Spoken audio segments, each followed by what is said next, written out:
7h40 em Campos, Folha no Ar, primeira edição, oferecimento dos laboratórios Plínio Bacelar e Clínica Proteus, de volta, e agora nós vamos receber o presidente da FUP, a Federação Única dos Petroleiros, e o diretor do Sindipetro NF, José Maria Rangel, a quem eu trago aí o bom dia agora, um bom dia, né? E a seguir já o Arnaldo comanda aí a pauta com você, meu caro José Maria Rangel. Muito bom dia, seja bem-vindo aí ao Folha no Ar, primeira edição.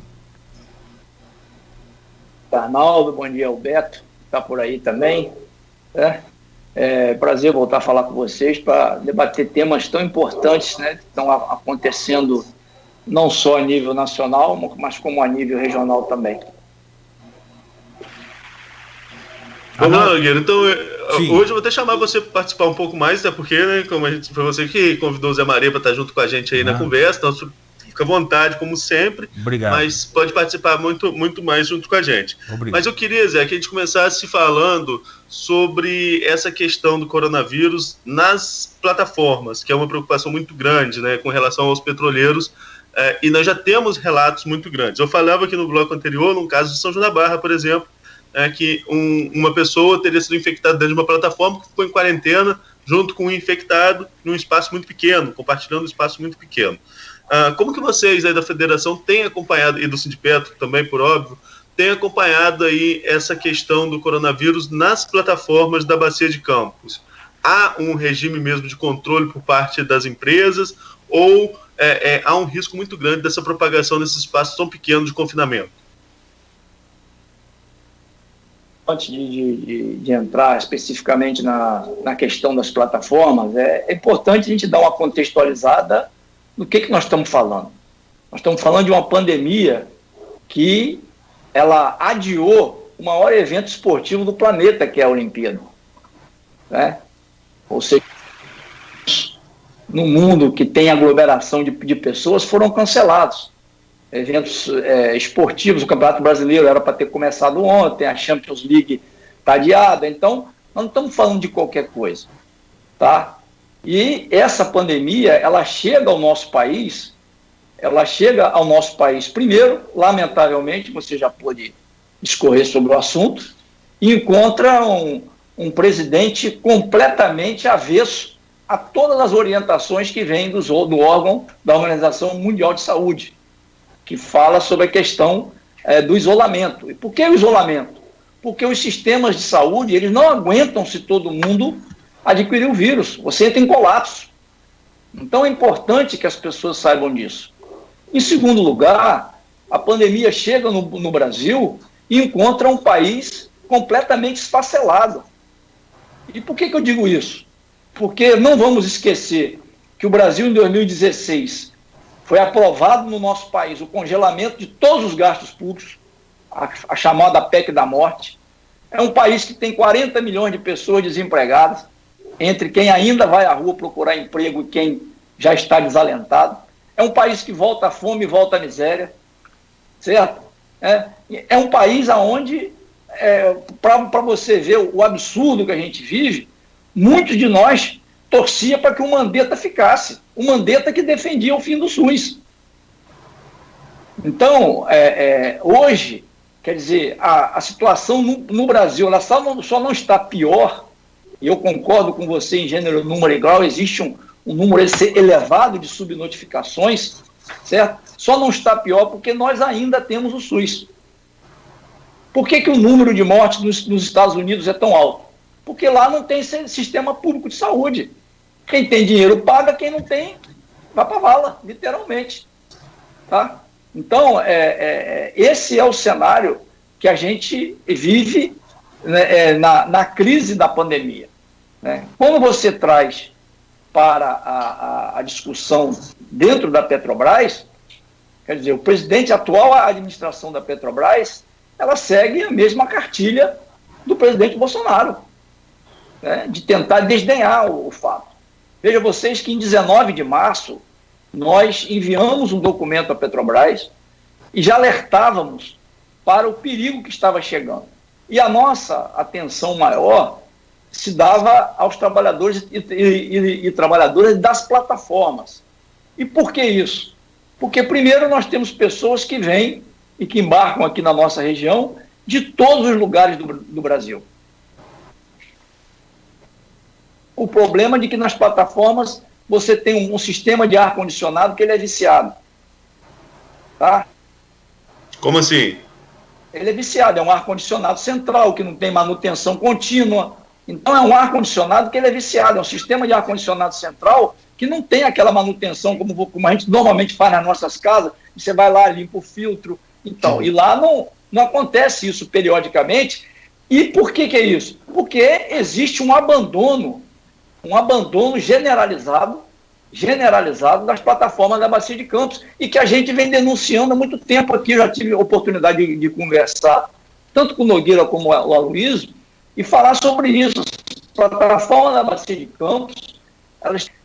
Tá? Então, a nossa preocupação era essa. Hoje, o maior polo de embarque e desembarque para as plataformas da Bacia de Campos ainda é o aeroporto do Farol de Santo Tomé. Nós colocamos que a Petrobras, ela tinha que, já naquele momento, em 19 de março, ela fazia um processo de bloqueio. Olha, ninguém embarca e ninguém desembarca durante 7 dias. E nós vamos fazer um processo de testagem, nós vamos disponibilizar álcool gel para as unidades, nós vamos exigir que as pessoas utilizem máscara, nós vamos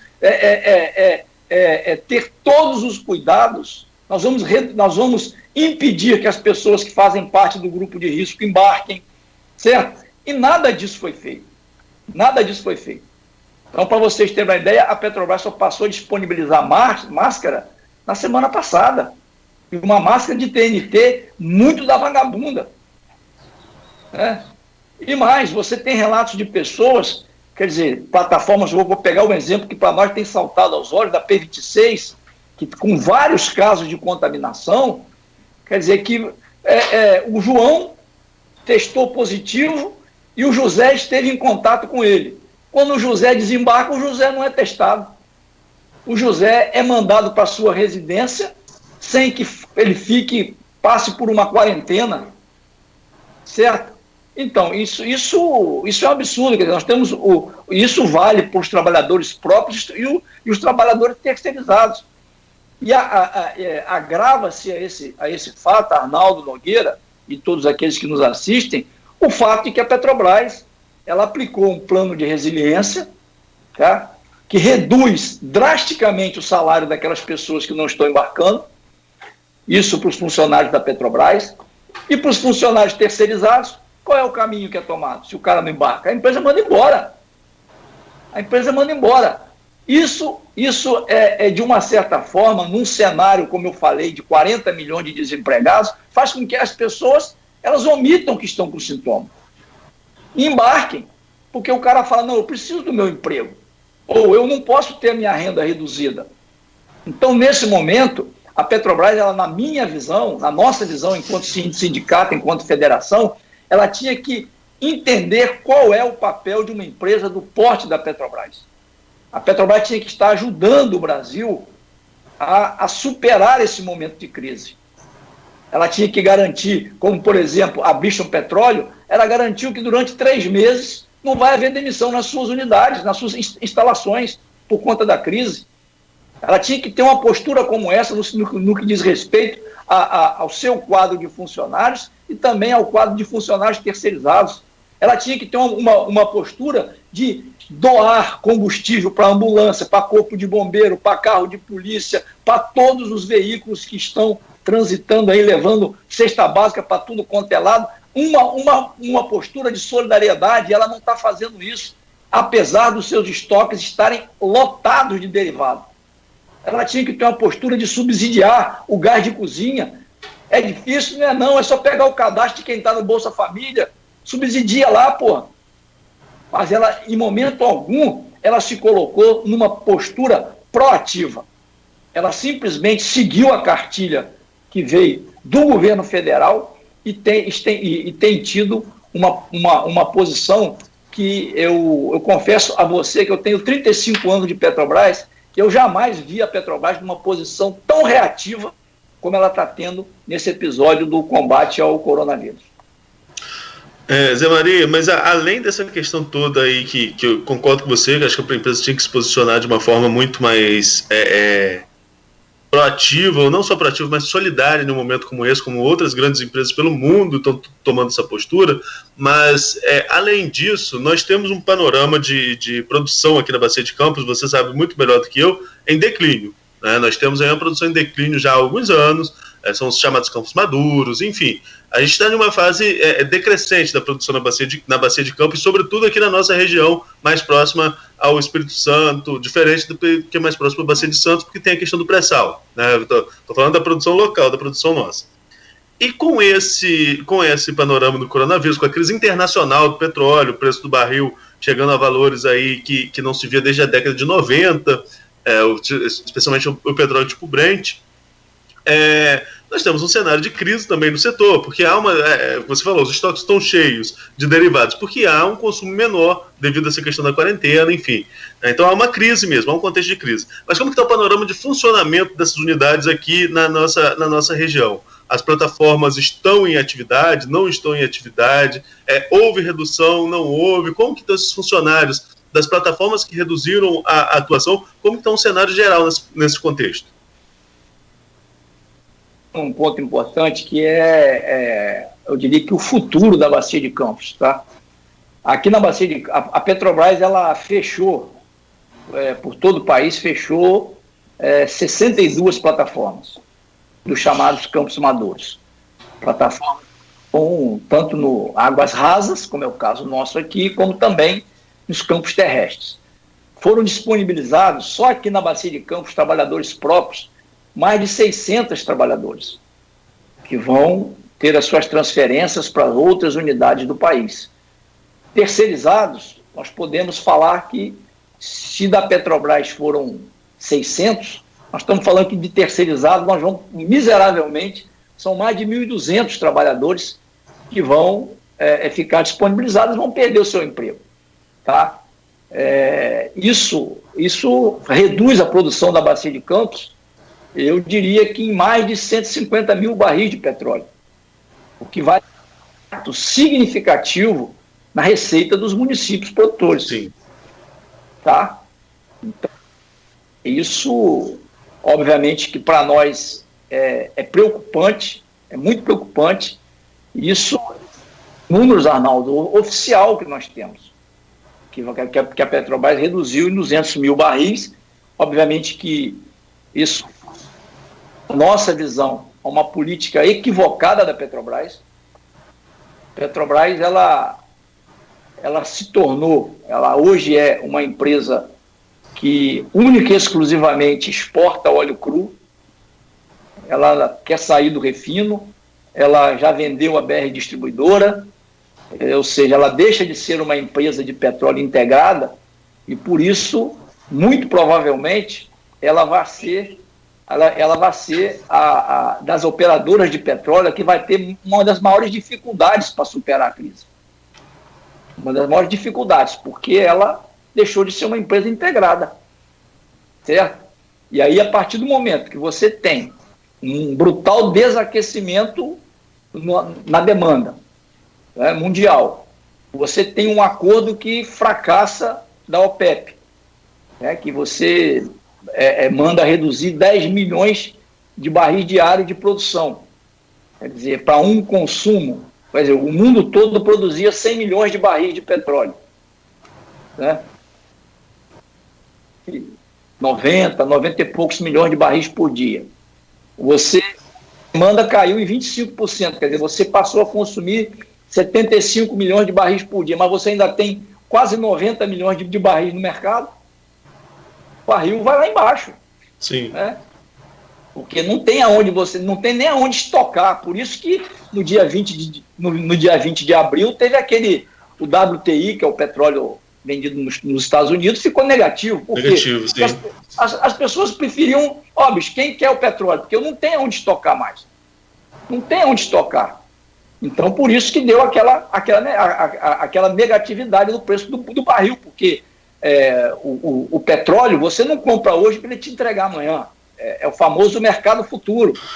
Quer dizer, você compra Quem comprou o petróleo para entregar em abril, ele comprou esse petróleo lá em fevereiro, né, a um preço de $60. Aí quando você vai você transportar, ele é mais caro do que você ficar com ele. Então, de fato, complicado. Então, eu acredito que a Petrobras, ela, aqui na Bacia de Campos, os próximos governantes vão ter uma dificuldade muito grande de conviver com essa queda de receita brutal que vai haver aqui na nossa região. Você citou aí essa paralisação com relação aos campos maduros, mas o que eu queria saber também, de uma forma mais direta e até mesmo para esclarecer os nossos ouvintes, como que está a situação, Zé Maria, de paralisação devido a essa pandemia do coronavírus? Vocês têm números quanto a isso? Quantos deixaram de embarcar? Quantas plataformas até mesmo pararam suas atividades? Como que está esse panorama aqui na nossa região? Não, nenhuma plataforma parou a sua atividade por conta disso, né? Nenhuma plataforma, a não ser aquelas que foram hibernadas pela Petrobras. Isso parou. Sim. Isso aí parou, porque ela reduziu a produção em 200 mil barris por dia, sendo que a maior parte desses 200 mil é aqui na Bacia de Campos. Aonde tem os focos de coronavírus, nós estamos pedindo a Petrobras para parar essas plataformas, fazer um processo de higienização geral na unidade, principalmente a P26. O sindicato entrou já um pedido nos órgãos reguladores para interditar 7 plataformas e tem apresentado um número muito grande, elevado, de pessoas infectadas, tá? A P26, a P18, P33, P50, P50, P62, nós entramos com pedido de interdição. Obviamente que ela também reduziu a bordo o número de pessoas que embarcam, mas é aquilo que eu falei mais cedo, quer dizer, se você não embarca, você tem o seu salário reduzido, porque você perde os seus adicionais de embarque. Aí as pessoas, às vezes, se colocam numa posição de, não, eu não tenho sintoma, eu não tenho nada, eu posso ir, tá?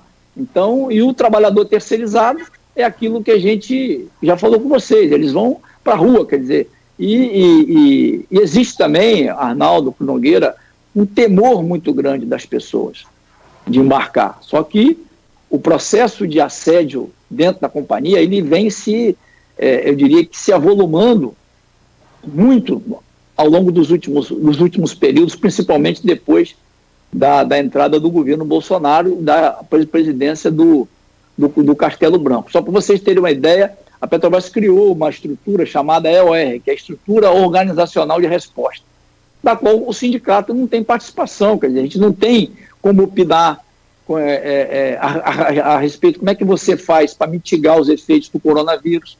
A gente sabe, por ouvir dizer, que quem está desembarcando com sintoma está ficando na pousada Cravo Canela aqui em Campos, tá?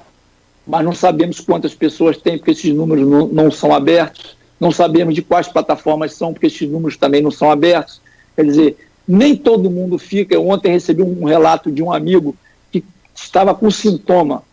A Petrobras simplesmente, ele mora aqui em Campos, mandou ele para casa. Ele falou assim, eu não vou para casa, porque eu tenho pessoas na minha família com doença pré-existente, que são do grupo de risco, e eu não vou levar isso para dentro da minha casa. Vocês têm que pagar um hotel para mim. Aí, depois de muita insistência, é que a Petrobras resolveu colocá-lo em quarentena até que o teste fosse feito. Coisa que também era um processo que ele tinha que já ser colocado em prática. Tinha que testar todas as pessoas. Todas as pessoas que fossem embarcar tinham que ser testadas, o que, lamentavelmente, a Petrobras não fez. Se você tiver alguma pergunta aí pertinente, pode fazer, eu faço a minha depois. Por favor, fique à vontade. Tá, obrigado. Dois assuntos interessantes que eu acho. Retornar lá nas ações que a Petrobras ou as terceirizadas, aí o Zé Maria pode esclarecer, se na Petrobras também teve isso ou só nas terceirizadas. Era 14 por 14, agora está 14 por 28. Eu gostaria que você comentasse isso e se isso ajuda alguma coisa ou prejudica mais ainda o trabalhador, pelo que você falou, sem nenhum tipo de controle, tanto no embarque quanto no desembarque. E a outra pergunta, que eu já pode emendar, aqui em terra os restaurantes não funcionam, não podem abrir. Porém, nas plataformas, é claro e evidente, nós sabemos que tem os restaurantes que funcionam e precisam funcionar. Como é que está o funcionamento desses restaurantes nas plataformas? Nogueira, em relação à escala, a Petrobras, no primeiro momento, a Petrobras, ela colocou uma escala de 28 dias trabalhados com 14 de folga, sendo que dos 28 você passava 7 dias confinados no hotel, os primeiros 7 dias, para ver se você apresentava o sintoma. Recebia, mas recebia como se você estivesse trabalhando na área administrativa, o que na nossa visão é um equívoco da Petrobras, porque você levar 7 dias confinado dentro de um hotel, né, é algo assim meio complicado para você que vai embarcar. Então, tanto é verdade que ela, em menos de 3 dias, ela mudou essa sistemática, ela já não fez mais. Então, dizendo ela hoje que ela monitora as pessoas de casa, tá? Isso no que diz respeito à Petrobras. As empresas terceirizadas, tem empresas que estão aplicando 42 dias de trabalho para 42 dias de folga. Agora, imagine o que é você ficar 42 dias embarcado, sem saber o que está acontecendo aqui de fato, né, com seus familiares, um ambiente estressado, as pessoas... Então, é loucura. E os restaurantes, os nossos refeitórios, eles têm que funcionar, porque as pessoas têm que comer. Agora, de maneira precária. De maneira precária, porque também a gente tem relatos que muitas das pessoas da hotelaria também testaram positivo em várias unidades e tiveram que desembarcar e não tem gente para embarcar. Esse é o quadro que a gente vive aqui na Bacia de Campos. A outra questão que eu falava, a Petrobras também teve um lucro recorde em 2019. E voltando mais uma vez ao assunto, na questão de investimento que você falou, de ações que poderiam ajudar a combater essa miséria e combater também a disseminação do vírus, esse lucro não poderia também ser utilizado desta forma, Zé? Eu acho que passa de 60 bilhões o lucro da Petrobras em 2019. Se não me falha. A Petrobras em 2019 ela apresentou um lucro de 40 bilhões. Em 2019? 40 bilhões. 40 bilhões. E aí, só para vocês terem uma ideia, no início de fevereiro, ela pagou aos acionistas, antecipou de pagamento aos acionistas 5 bilhões de reais. Tá? E isso nós já estávamos vivendo um processo de coronavírus lá na China, que viria para cá, né? Então, ela com certeza que ela poderia muito bem, como as outras empresas de petróleo estão fazendo, ela poderia ter, eu diria que um colchão para como eu disse, ser mais ativa nesse processo de ajudar o país a passar e superar essa crise, e mais, no dia seguinte, né? Porque a crise, o coronavírus, em algum momento, ele vai acabar, ou vai reduzir bastante. E o dia seguinte, como é que vai ser o processo de recuperação da economia? A Petrobras talvez seja uma das poucas empresas no país que tem a capacidade de fazer a roda da economia girar. Ela vai ficar nesse papel submisso, ou ela vai ser um agente indutor da economia nacional? É isso que nós temos que ver. O que tudo leva a crer é que ela vai ficar, como diria o jargão popular, né? Vendo a banda passar e vendo para onde que as coisas vão levar, enquanto o desemprego vai explodir, o nível da miséria e a fome também vão, os combustíveis, você vê que a gasolina abaixou um pouco, mas o gás de cozinha não abaixa. O gás de cozinha não abaixa, você vai lá, é R$80, R$70, e para quem quiser, fora disso, você não tem.